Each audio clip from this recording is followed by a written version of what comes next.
bẹ́ẹ̀ ọmọ ìlú wo ni ẹni sùn ẹ má bínú. ọmọ Ọ̀yọ́ ni mí, kí ló ṣẹlẹ̀? Ọ̀yọ́ Aláàfin. Ìgbà tí mo dẹ̀ wo gbẹ̀yìn mi ìrọ̀ ọmọ Ọ̀yọ́ tó ń ṣe báyìí mo kò bí ọmọ Ìlọrin ní ṣẹgẹt so kálẹ̀ ẹjọ́ ọmọ Ìlọrin kò ní jẹ́ tuntun. normal mi ò kí ń ṣe ọmọ Ìlọrin but like you are not okay.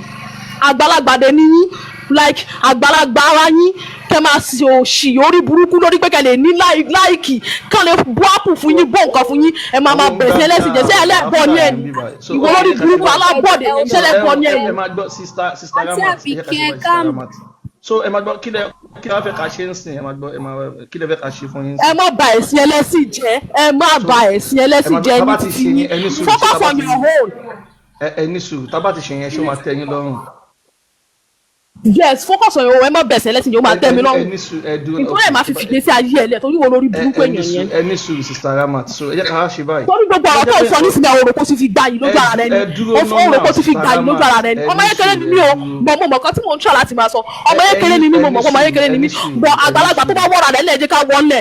Sista Ramat ẹ dúró náà so báyìí sìn ẹni ẹ fẹ́ ká máa sọ̀rọ̀ mọ́ nípa Islam ṣé nǹkan tẹ́ fẹ́ nìyẹn ọmọ inú yín dẹ̀ máa dùn. ẹ má sọ ọmọ ẹ ṣe.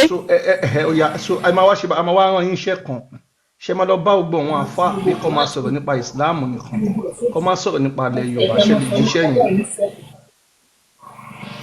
ọ̀rọ̀ Yorùbá wo náà sọ normal ìsinmi máa ti fún àfa kó máa sọ fún ọmọ pé kó gba ẹ̀sìn kó gba àbí kí ló wà wípé kí àfa máa sọ fún àwọn ọmọ tó bí pé kó gba ẹ̀sìn like what is your own business with that. Sista Ramat ẹ jẹ́ ń dá yín lóhùn ẹ máa lọ bá àwọn àfa. ẹ má bá orúkọ mi jẹ́ Ramat kọ́ lórúkọ mi ẹ fi làákà yín pé. kí wàá lọ orúkọ yín. Rahma ẹ fi làákà yín fi pé. Sista Rama Sista Rama ọlọ́run ẹ ká wọ́n mi lọ báyìí sí ẹ máa lọ bá àwọn àfa. Rama kọ́ mo pè fún yín o ọpọlọ yín ti dúdú o mi ì pè fún yín Rama o. kí wàá lórúkọ yín lọ́mọ àbí kílẹ̀ pé ṣé lọ́mọ àbí kílẹ̀ pé. ẹ sọ̀rọ̀ ló bá fẹ́ sọ. ẹ máa lọ bá àwọn àfa pé kọ́ máa sọ̀rọ̀ nípa nǹkan tí ò bá ti kàn wọ́n kọ́kọ́ máa sọ nípa Allah àti Muhammadu ṣe lè ṣiṣẹ́ yẹn.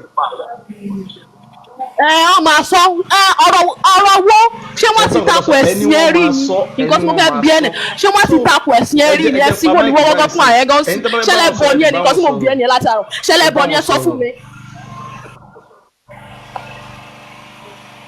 kọ́kọ́ dáhùn èsì tèmi kọ́kọ́ bí ẹ ìbéèrè tèmi bí ẹ ni wípé ṣé ẹlẹ́bọ ni ẹ tó bá ti lè dáhùn statement yẹn kò ní dùn mí ṣé ẹlẹ́bọ ni ẹ. Calm down now. Won't calm down, but this brother is talking as if he did not have sense. Like, I'm so sorry. I'm so sorry. Calm down. Just sorry, you have to beg me. Mo fẹ́ béèrè ẹ má bínú. Ṣé ẹ believe nínú ọmọ ẹlẹ́gbẹ́ because ẹ jọ ẹni tó ní ẹgbẹ́? Believe o, mo dẹ̀ tún believe. Mo believe mi ò dẹ̀ tún believe. Oh, okay. So okay. Shall I explain pé ẹ believe it? Ṣé wàá mọ̀ mo fẹ́ béèrè statement kan lọ́wọ́ yín. Hey, wait, I want to ask you a question.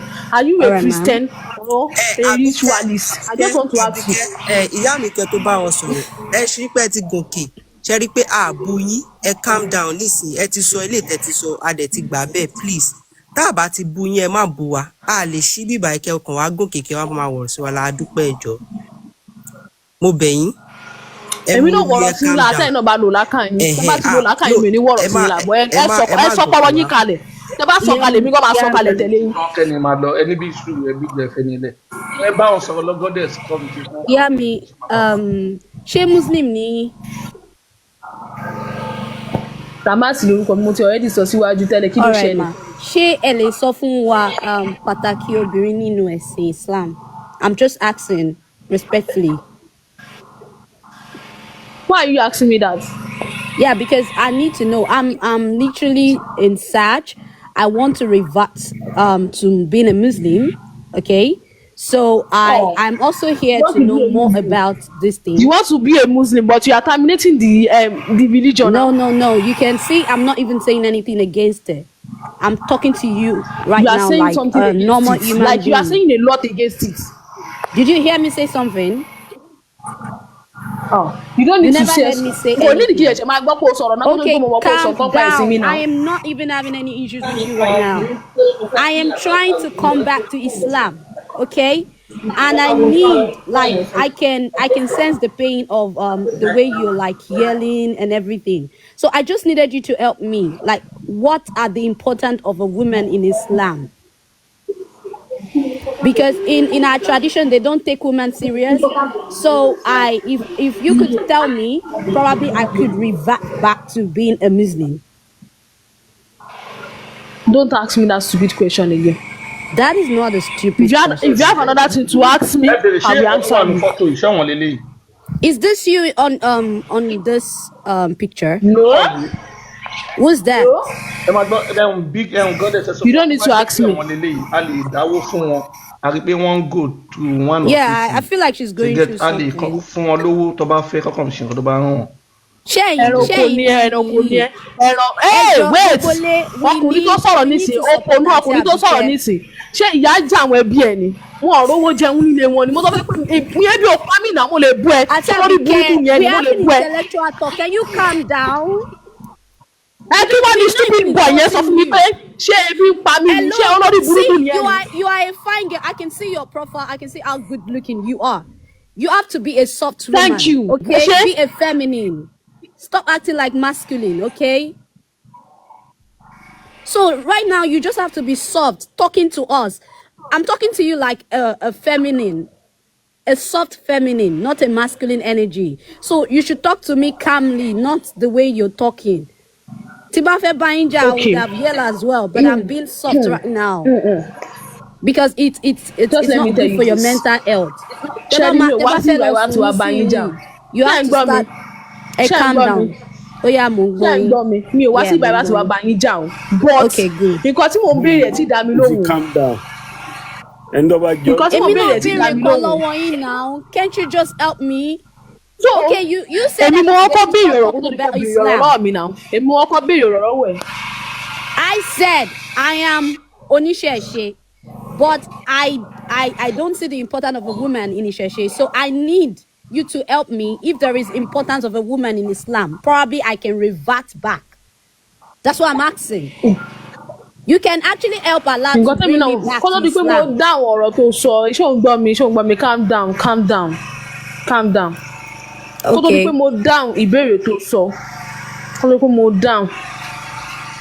Ẹni tí ó ṣe bóyá live or something like that, bóyá video tó sọ pé èrè lànà bí kíníkan kìnìkan ọmọ àná bíbá kíníkan sùn, mo fẹ́ béèrè ṣé Christian ni àbò oníṣẹ̀ṣe.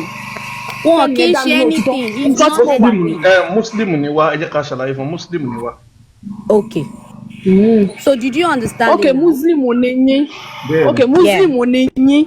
Lẹ wá terminate ẹ̀sìn ara yín like lẹ ń terminate like that. Aṣọ nǹkan tá a kà ní Lárúbáwá fún àwọn ọmọ Yorùbá wa ni. ẹ̀sùn kan tẹ̀ ká ní Lárúbáwá fún ọmọ Yorùbá yín. Bro, you don't have sense. Sorry to say this, you don't have sense. Okay. Ó pera rẹ̀ ní Muslim. Ìwọ rẹ̀ yìí náà ló dẹ̀ tún try láti máa terminate ẹ̀sìn yẹn. Why are you like this? Kí ló dé pé ẹ̀yin ọmọ èèyàn báyìí ẹ rí báyìí. Gbogbo ẹ jẹ́ ká wá àti ẹ jẹ́ ká bá ẹni sọ̀rọ̀ nsìn. So Sister Rama, ẹ jẹ́ ká ṣàlàyé fún yín nínú Islam ṣé mọ̀ pé Allah àti Ànábì wọ́n fi obìnrin wọ́n fi wé ajá. So MS ẹ bá ń gbé síta kàkà fún wọn. Allah àti Muhammadu ó ní ẹ̀yìn obìnrin wọn náà fi bí ajá. Ẹ máa gbọ́ ọ̀rọ̀ ìṣẹ̀lẹ̀ lé wọn ò fi bẹ́ẹ̀ mọ̀ wọn kan yẹn ẹ jẹ́ kàkà fún wọn. Oh, probably she doesn't know. Ó ní ajá kẹ́tẹ́kẹ́tẹ́ ràkúnmí ní ẹ̀yìn obìnrin. Ó lẹ́yìn lẹ máa ń bá àrùn jẹ́ kò sí nǹkan tí ò fi yín wé. So MS ẹ bá ń gbé síta kàkà fún Sister Rama. So lẹ́yìn yẹn Allah àti Muhammadu ó ní kí ọkọ yín ẹ máa gbọ́ ó ní kí ọkọ yín kó ṣe àyín ládàá kó gún yín gò kó lù yín pa. Islam kò pọ́n ẹ̀yin obìnrin lé lọ. Ẹ̀yin yẹn rọra ibo ló ti sọ. Ẹni sùúrù a máa kà fún yín. Nǹkan tí mo wá rí ni pé ẹ̀yin tó yẹ kẹ́ wá bí wá béèrè nǹkan tẹ́ sọ ṣe lẹ́rìí ẹ̀ wá báyẹn wá ẹ kàn ń jà ẹ̀ ń bú wa bọ̀. Ó yé wa pé Jagidijagan ní ẹ̀sìn Islam kọ́ ọmọ Yorùbá wa sọ ó yé wa. Mi ò tí bá You have a Quran. Yes, I have. Okay, so àti fẹ́ ṣíbì kan bẹ́ẹ̀ yẹn, so ẹ máa ṣí along with us, ṣẹ gbọ́, so that ó máa lè lọ. Okay. All right, Okay. So àwọn abẹ́rẹ́ ẹ̀ sáré lò wá ní. Gbogbo ilé ẹ̀kọ́ àlejò.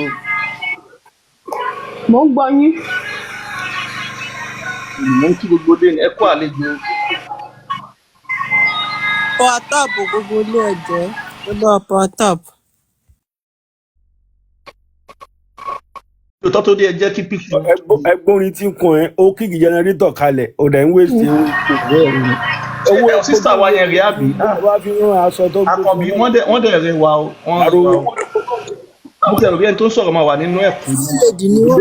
Wọ́n máa bu ọ̀gá o. Wọ́n rẹwà. Narrated. ẹ ń waste time mi náà. Narrated Aisha. Tí dátà yìí bá tọ́ àdìrà káàdì fún ẹ waste yín. time please. A máa ra dátà fún yín ẹ má sá lọ. So ṣé lè ká kínní ó yẹ wo obìnrin kẹta data mi ò lè tán torí unlimited data mo máa ń ṣe. Okay, that's good. That's good. Ó yá ẹ̀ka nǹkan tó wà lójú screen. Tí ẹ má ti ju tí ẹ bá lè kà tẹ́ ẹ lè kọ ẹ lè sọ fún wa a máa ràn yín lọ́wọ́ ṣẹgbọ́. Tí wọ́n bá tiẹ̀ lè ka mo lè help wọn. No, tí ẹ bá lè kọ tẹ́ ẹ lè kà á máa bá yín kà. So ẹ ṣe Sister Rama. Àwọn ti pa mic ó dàbí pé yẹn kan ti ń kà fún wọn bẹ̀ yẹn. Ó dẹ̀ máa dùn mí gan tí wọn bá lè kọ tọ́ lè kà. No, kò sí mic ẹ̀ náà. I think she's educated. Ó dàbí pé wọ́n gbóyìnbó ẹ mọ́ Torí ẹ wò tí wọn bá lè kọ tọ́ lè kà ó máa dùn mí gan because ẹ sọ fún bó ṣe kò sí wọlé mic tó ẹ̀. ń bá gbogbo wa olówó sọ̀rọ̀ èkó yẹn. ṣe ẹ má rush mi ẹ calm down ẹ má So rush àwọn mi. wọn ti fẹ́ ka network wọn ni. Ẹ ṣe ó ó yẹ yẹ ẹ sọ̀rọ̀ jàre sister Abike. Olówó èkó ẹ fi wọ́n sílẹ̀ à. but mo fẹ́ béèrè kinní kan lọ́wọ́ yín ẹ search ẹ̀ ní náà kò sí nínú Quran. Kakini iná ẹgbẹ́ bá ti kà máa rí ìkìlá ẹ̀ka kìíní ọba gbé síta yẹn kà náà. nǹkan tẹ̀ ń search ṣé ó papọ̀ mọ́ nǹkan tó wà nínú Quran. Sister Rama ẹ kọ́kọ́ kà á náà tẹ bá ti kà á gbogbo wa máa gbọ́ àdèmà wa mọ nǹkan tẹ kà á máa sọ bí tẹ ti kà á fún yín ẹ ká like you are searching all these things. search you are searching all these things so iná kò Sister read. Rama ẹ ká kìíní lórí ẹ kà á náà. Ẹ gbogbo ẹ má bínú pé wọn. Mo ti kà but I can see you search it. Ẹ search ẹ̀ ni. Ẹ ká kìíní iná náà òun náà wò kí ni mo ń ṣe ń sẹ ẹ ká. bó ti jẹ́ pọ́pọ́rọ́ yín dúdú ni náà See, I am the only àgbàlagbà ara yín tọ́pọ́rọ́ yín fi dúdú ẹ̀yọ kò yí. ẹ má bínú. I'm the only one on your side now. Gbogbo torí pé Èmi àtolówó èkó là.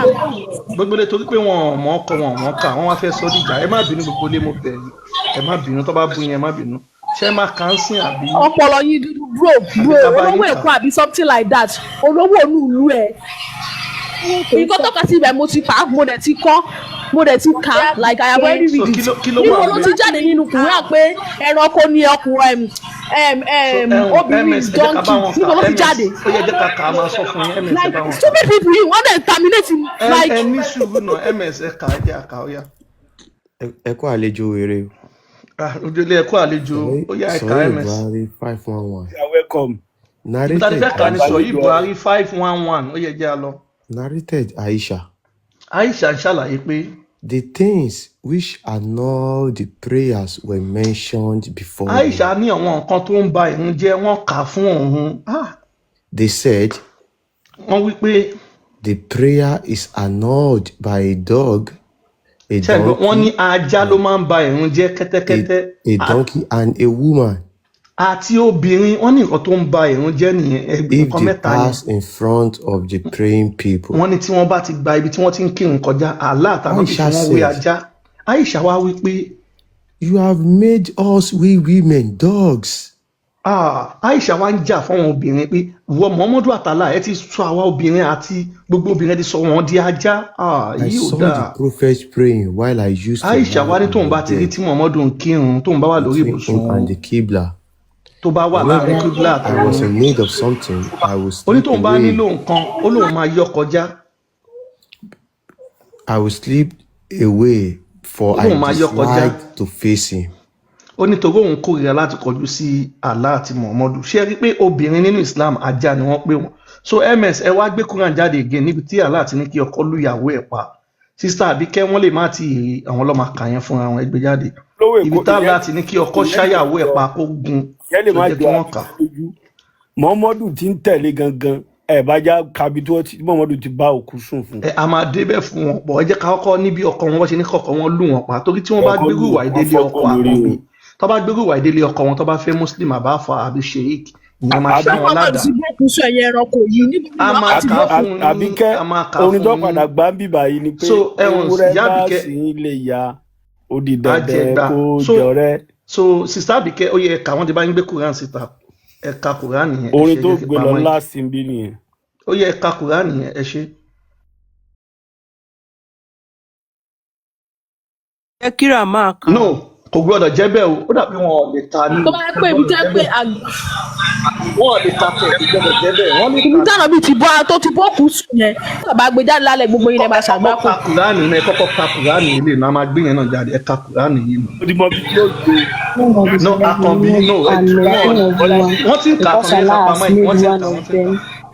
to exact the other one because they stand to support them from their mess.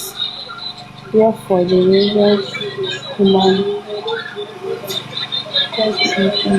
is that Allah ordered them to guide their husband, Prophet Muhammad sallallahu alaihi wasallam, as to the women of mercy, those who share their blood and love, both them like it is because everything depends on the religious sickness and wisdom. The love is everything. ṣe bó ṣe ń sọ̀rọ̀ nígbà tó wọlé lélẹ́yìn náà. Speak loud now. níbo lẹ kí ló ní burúkú làwọn ènìyàn. Àwọn ará ilé ẹ̀ lórí ìlú.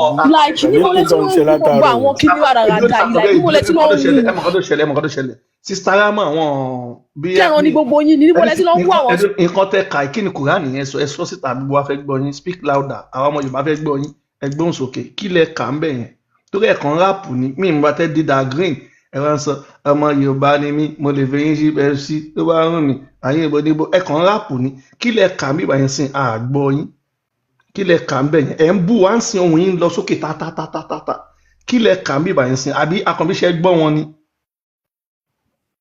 Bátìrì rẹ̀ Because ṣe now, olówó èkó she probably ó lè jẹ́ pé bóyá àwọn GS1 wọn ò mọ̀ ká ló ṣe or bóyá she àbí àwọn bátìrì rẹ̀ ìgbàléwé kọjá yeah ṣé bóyá ká bá wọn gbé Yorùbá sí ṣé ká bá wọn gbé Yorùbá sí. ó ti sá lọ. ó ti kánlẹ̀ bátìrì ẹ̀ ti lò ó ti kánlẹ̀ àmọ́ padà ó padà sá lọ. ó sá lọ ẹ̀yìn sá lọ Ìdí ayé ti bá.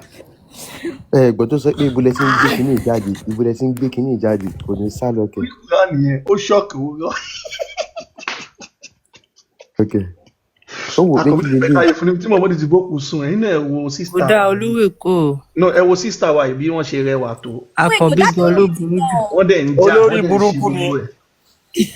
Àwọn àfáà wọ́n ti fi wá àsìgbà pátá ń di wèrè náà. I remember olórí my burúkú ex ni. used to tell me nǹkan àlejò àwọn àfáàní ó dùn mí tí sísítà wa ìsàlọ ẹ̀ bá tiẹ̀ ó lè jẹ́ pọ̀ pé lábẹ́ fún àfa yín o. kan ló bírèkì àti ẹ̀bẹ̀ yẹn ló ṣe wá gbúdà ó sì tí wọ́n jà ló ń kanra wọn.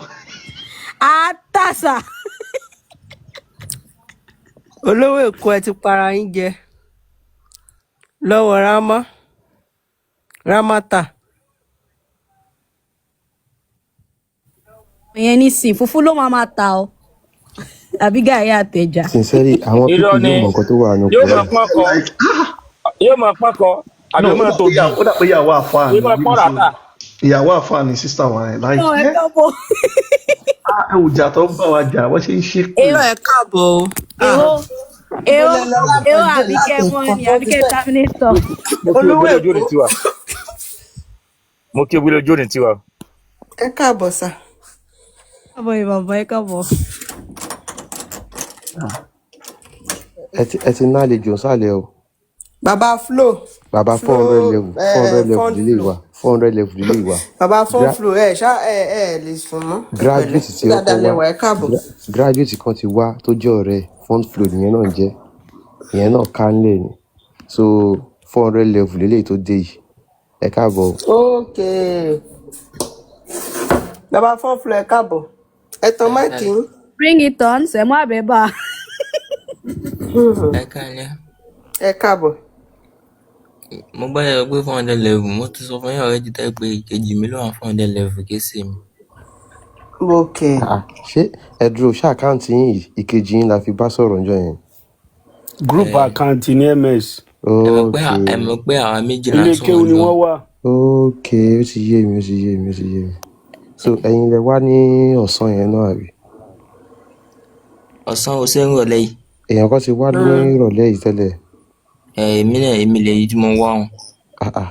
Another ẹnì account kejì lè gbé yàn. classmate yín bẹ́ẹ̀ pín fóònù rò. Ṣé ẹ pín fóònù lórúkọ ẹni tó lo fóònù yìí láàárọ̀ yìí. ó ti láwọn ó lòun ok ló ẹ̀yin ń wá. tọ́ni yín lálẹ́ yìí. ẹnì kankan wà lálẹ́ o àní àárọ̀ ìrọ̀lẹ́ ni. So ìrọ̀lẹ́ tẹ́ ẹ wá yẹn nígbà tá a ṣàlàyé fún yín yẹn tí capacity brain yín ò gbé yẹn ṣé ẹ ti lọ research lẹ ṣe padà wá lálẹ́ yìí ni àbí báwo?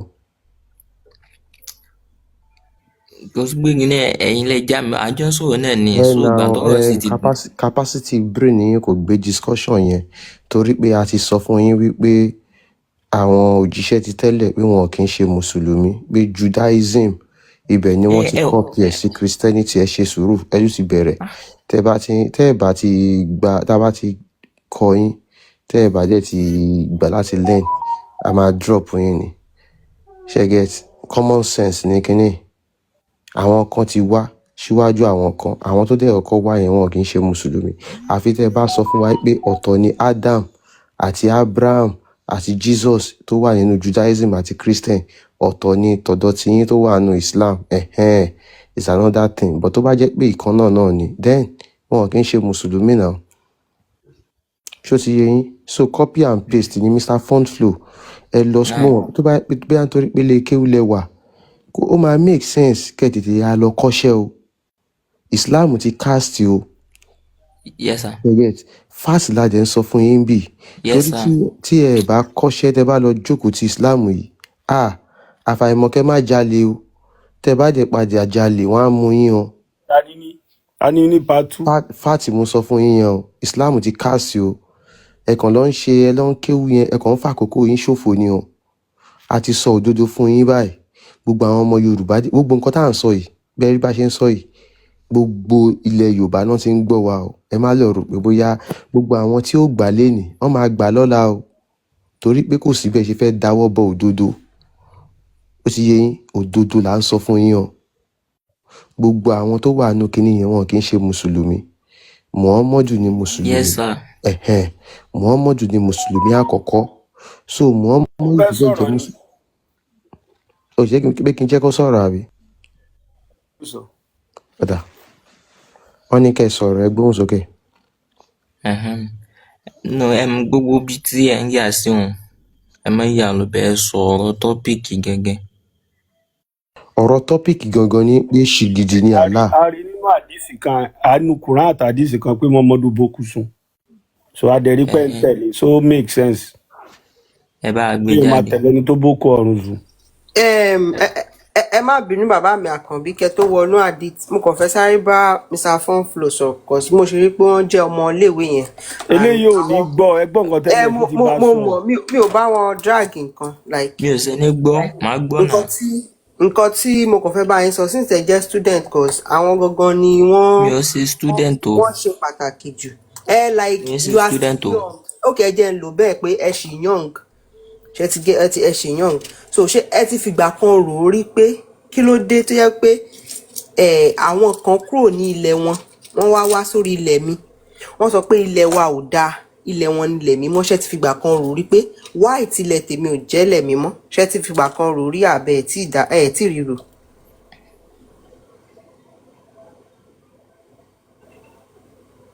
ṣé wàá ń bẹ̀. ẹ má sọ̀rọ̀ nso. ok mo ní ṣé ẹ ti fìgbà kan rò rí wípé kí ló ṣẹlẹ̀ tó jẹ́ wípé àwọn ẹjẹ ń lò náà nísìnyí pé àwọn lárúbáwá ṣe mọ̀ pé àwọn ló ní ẹ̀sìn àwọn ló wá gbé ẹ̀sìn wọn wá bá wa lórí ilẹ̀ wa wọ́n dẹ̀ sọ fún wa pé ilẹ̀ wọn ilẹ̀ mímọ́ pé ilẹ̀ tiwa òun ṣe ilẹ̀ mímọ́ ṣé ti fìgbà kan rò rí pé wáyé tó fi rí bẹ́ẹ̀ àti ìyẹn wà ṣé ti fìgbà kan rò rí wípé adẹ́dà tó dá yín o ó fún yín ní èdè Yorùbá ìyẹn èdè tèmi ẹ máa gbọ́ ẹjẹ sọ ilé pé adẹ́dà tó dá yín ó fún èmi àti yín ní èdè yìí ó wá ní pé tá a bá fẹ́ jọ́sìn fún òun àwa nílò láti lọ kọ́ èdè ìlú míì ká tó jọ́sìn fún òun ṣé ti fìgbà kan rò rí pé báwo ló kí ló dé tó fi rí bẹ́ẹ̀. mo kàn fẹ́ wo level bí ẹ ti máa ń rò àbí ẹ tí rí rò so àwọn bàbá wa á lè mọ ibi tó máa gbé yín wọ̀ ṣé ti fìgbà kan rò rí àbẹ ẹ tí rí rò. ó gẹ mo ti rò rí. gbà tẹ́ ẹ rò kí wàá ní answer tẹ́ give ara yín. Okay, answer tí mo fún tó mo give ara mi náà ni wípé bá ṣe gbé wá hùn ẹ̀yin sọ̀rọ̀ délẹ̀ o bá ṣe gbé wá hùn lọ́dọ̀ tèmi o a fi wá ṣàánú àwa mùsùlùmí tàgbọ́ náà gbólódodo wọn á fi wá ṣàánú wa ni kó níbi ẹ̀ṣẹ̀ ọ̀nà ìmọ̀kan. So ayé pé èdè tálẹ̀dá dámọ́ wa yẹn èdè yẹn ní ẹ̀ṣẹ̀ àbí? Ṣé à ń sọ kò sí pé bóyá ẹ̀ṣẹ̀ wà ń bẹ à ń sọ. mo ti dé padà jẹ́jẹ́ ló ń bọ̀ jẹ́jẹ́ mo ti dé padà ẹ má rò pé bí a mo sáré nínú o jẹ́jẹ́ ló ń bọ̀ sábìsì ibi tí mo wà ní kò dáa so okay lọ́pọ̀ ṣe ní. so ibi báyìí ni Muhammadu ti bá òkú sùn ní ẹ bá wa kà ibi ni Muhammadu ti bá òkú sùn ní ẹ bá wa kà ẹ kà síta ọmọlúwàbí jẹ́jẹ́ ló ń bọ̀ jẹ́jẹ́ mọ́ for sleeping ta istaja lay down with her. It is often used to mean lay down to have sex with Muhammad. It's understood as saying that because he slept with her, she has become like a wife to him. So she will be considered like the mother of the belief. This is supposedly prevent her from being since Muslim believe that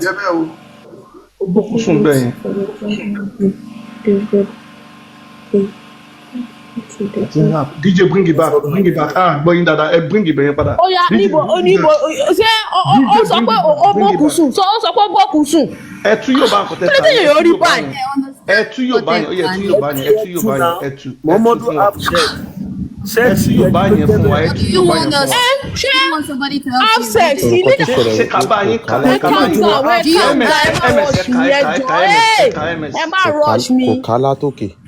ẹ má rush mi. kò ká láti narrated by Ibn Abbas. From a book called in the chapter of the issue of woman. So message ká bá wọn kà ẹ fast message.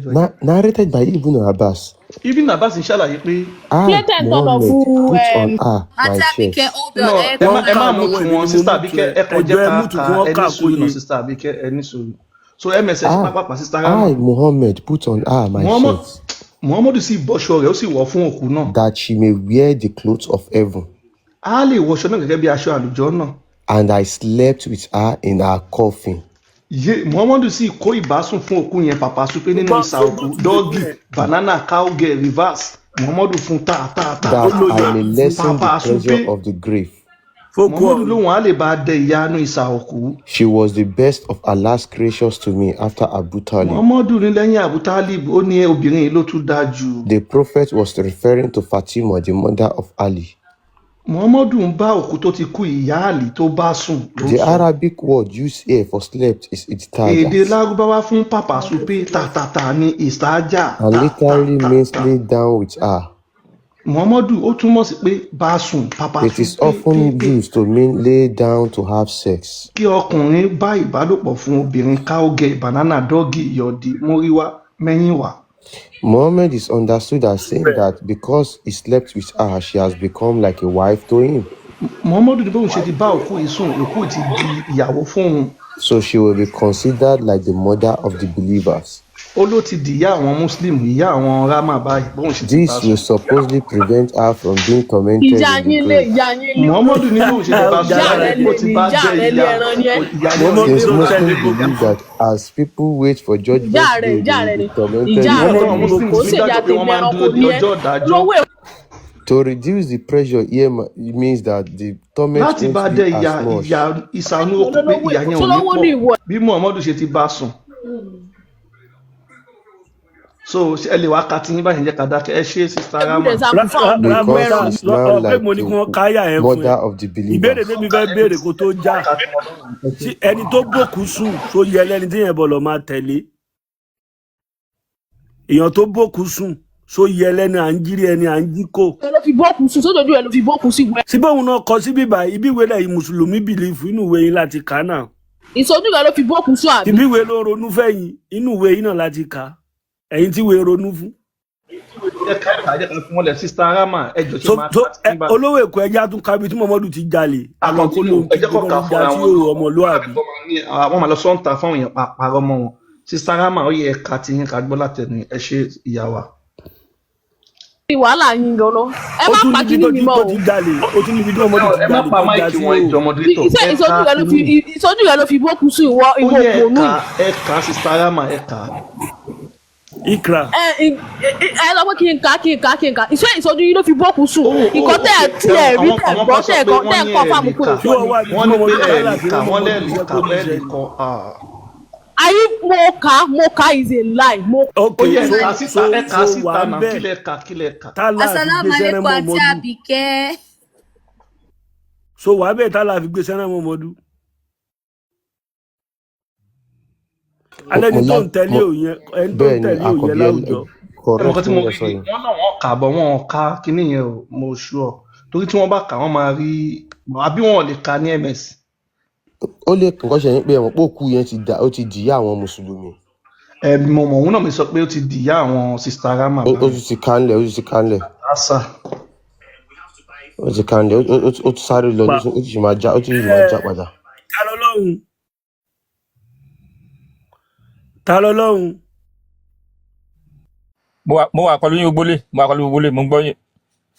ẹ bá wa gbóhùn sókè especially àwọn èèyàn wa tó ń padà sílé tí wọ́n kúrò nínú ẹ̀sìn àjèjì méjèèjì so àwọn èèyàn ń gba owó lọ́wọ́ wọn so ọ̀nà àlùkùmọ̀kọ́rọ́ yìí ni wọ́n fi ń gbowó lọ́wọ́ wọn ẹ dákun ẹ bá wa advice wọn tí wọ́n bá ń padà sílé kí wọ́n fara